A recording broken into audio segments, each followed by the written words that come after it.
Salut les champions, salut les championnes, j'espère que vous allez bien. On se retrouve aujourd'hui dans une nouvelle vidéo sur un sujet un petit peu particulier. Alors, savez-vous quel est le point commun entre Nice et la Laponie? Alors vous me direz que c'est peut-être le début d'une mauvaise blague, eh bien non, Nice et la Laponie sont tous deux champions du monde.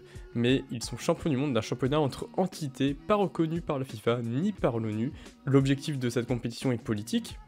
Elle existe pour mettre en avant une culture, promouvoir l'indépendance de certaines régions. Chacune des nations a son drapeau, son hymne et divers autres éléments pour mettre en avant leur identité.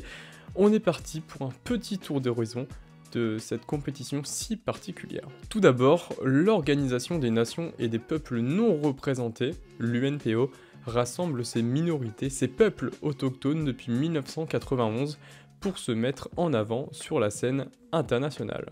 Cette organisation participe à des manifestations des Nations Unies, mais organise aussi des assemblées générales.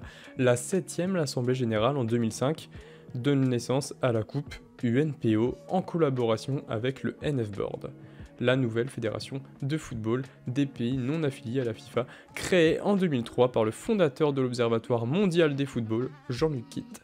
Et cette première compétition mondiale des peuples non représentés voit à la haie les Moluques du Sud, État non reconnu dans l'archipel indonésien des Moluques, s'imposer face à la Tchétchénie, peuple situé en Russie. Face à eux était opposé en demi-finale la Papouasie occidentale ou le Cameroun du Sud. Cette coupe UNPO est l'ancêtre de la Viva World Cup.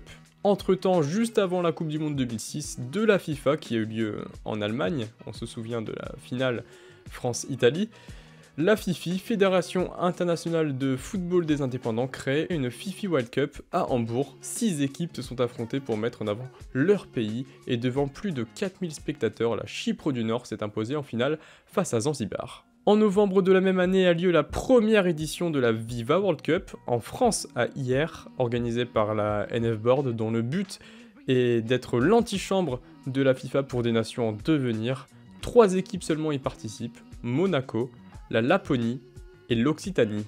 En effet, les 3 autres équipes conviées rencontrent des difficultés pour se présenter à l'image de l'équipe du Cameroun du Sud pour une histoire de visa non accordé, comme souvent lorsque le pays officiel dans lequel ces équipes résident savent qu'ils vont représenter un peuple avec une volonté indépendantiste ou pour mettre en lumière une cause. Cette première édition de la Viva World Cup est largement remportée par la Laponie, ayant dans ses rangs 8 professionnels évoluant en Champions League, à l'image de Tom Ugly, ex-joueur du Bodo Glimt et du FC Bruges, comptant parallèlement à la sélection de Laponie 49 sélections avec la Norvège. En finale, ils se sont imposés 21-1 face à Monaco.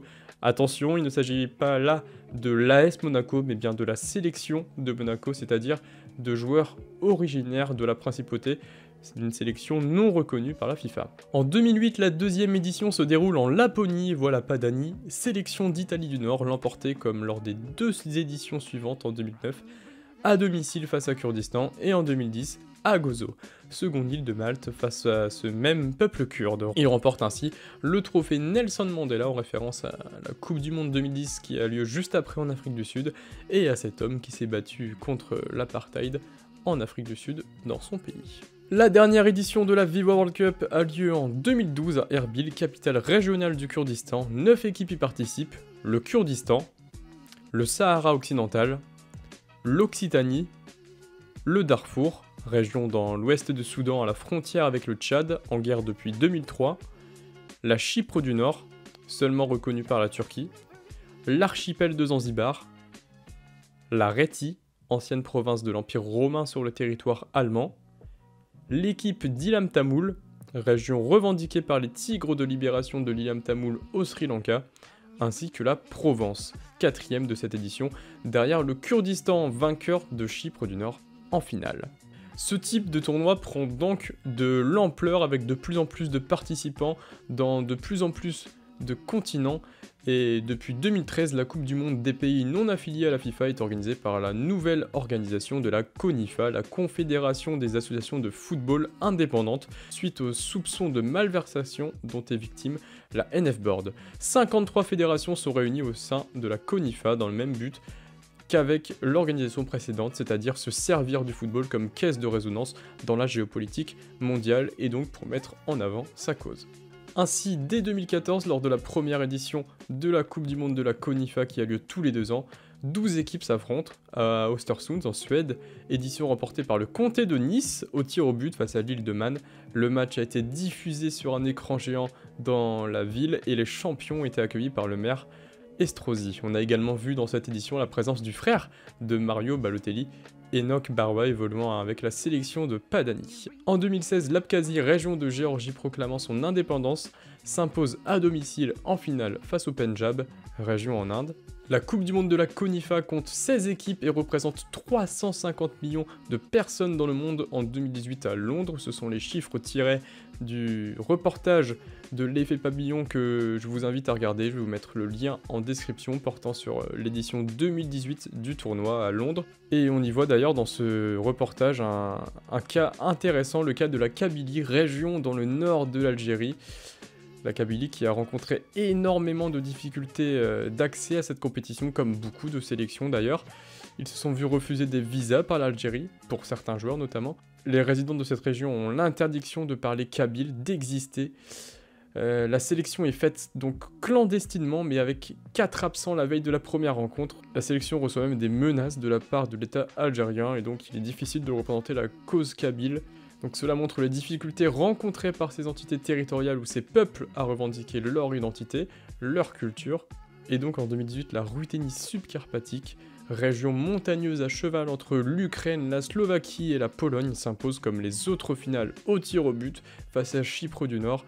Finale d'ailleurs arbitrée par l'ancien arbitre international reconnu par la FIFA, Marc Clattenburg. Il laisse un goût amer aux Français car c'était l'arbitre de la finale de l'Euro 2016 et on se souvient de son issue. La 4e édition de la Coupe du Monde de la CONIFA devait se tenir en Macédoine du Nord en 2020 mais a été annulée suite à la pandémie de Covid-19. Nous n'avons encore aucune information sur la prochaine édition qui doit se tenir en 2022. La CONIFA organise également des tournois continentaux et une Coupe du Monde féminine. La prochaine édition aura lieu du 1er au 6 juin 2022. L'Euro de la CONIFA aura lieu en juin à l'Allianz Riviera du 3 au 12 juin. Dans sa poule, le Comté de Nice sera opposé aux 2 Siciles et à la Sardaigne. Ces compétitions alternatives ont cependant toujours une image folklorique assumée, d'ailleurs par l'organisateur, entre les matchs diffusés dans des lives filmés au téléphone, ou les nombreuses absences au dernier moment, ou les autres soucis de protocole, des soucis intrinsèques à la compétition. Certaines de ces équipes non reconnues ont déjà affronté cependant des équipes reconnues par la FIFA. Ainsi, la Chypre du Nord a déjà affronté la Turquie plusieurs fois, la Laponie a été battue 6-0 par l'Allemagne de l'Est en 1987, l'Abkhazie en 2018 aurait battu 4-0 une sélection nigérienne, avec notamment Hani Kargouche, ancien joueur du Bate Borisov ou de l'Arsenal Toula en Russian Premier League, et aurait battu en amical le FK Sochi 1-0 en 2017. La sélection de l'Occitanie a fait un match nul 2 buts partout en amical contre Rodez, actuel pensionnaire de Ligue 2, et l'équipe de réfugiés du Darfour à Östersund aurait affronté donc l'équipe d'Östersund qui évolue en première division suédoise et l'aurait emporté 3-2 en 2017. D'ailleurs, la sélection du Darfour a été autorisée à rester en Suède et reçoit l'aide, et même certains joueurs sont formés par le club d'Östersund. Voilà, c'est tout pour cette vidéo, j'espère que cela vous aura intéressé, ce sujet un petit peu particulier. On se retrouve dans une nouvelle vidéo très prochainement. En attendant, n'oubliez pas, suivre le sport c'est bien, le vivre c'est mieux. Ciao ciao.